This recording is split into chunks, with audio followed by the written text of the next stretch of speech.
ഈ ഒരു അവസ്ഥയ്ക്ക് ഒപ്പോസിഷണൽ ഡിഫയൻറ്റ് ഡിസോർഡർ അല്ലെങ്കിൽ ODD എന്ന് പറയും. ഈ ODD കുട്ടികളെക്കുറിച്ച് പറയുന്നത് ഇൻസൈഡ് ഡെവിൾ ഔട്ട്സൈഡ് ഏഞ്ചൽ എന്നാണ്. വീട്ടിനുള്ളിൽ പിശാചും വീടിന് പുറത്ത് മാലാഖയും. അക്ഷരാർത്ഥത്തിൽ ഇത് അന്വർത്ഥമാക്കുന്ന തരത്തിലാണ് ഇവരുടെ പെരുമാറ്റമൊക്കെ.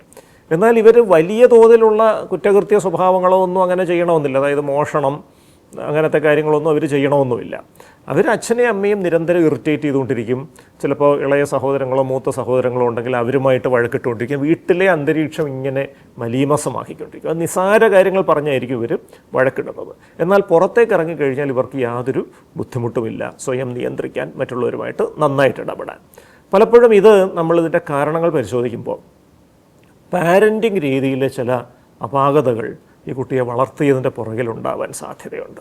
ഒരുപക്ഷെ കർശനമായ നിയന്ത്രണത്തിൽ അടിച്ചമർത്തിയായിരിക്കാം ഒരു ഘട്ടം വരെ ഈ കുട്ടിയെ വളർത്തിയത്.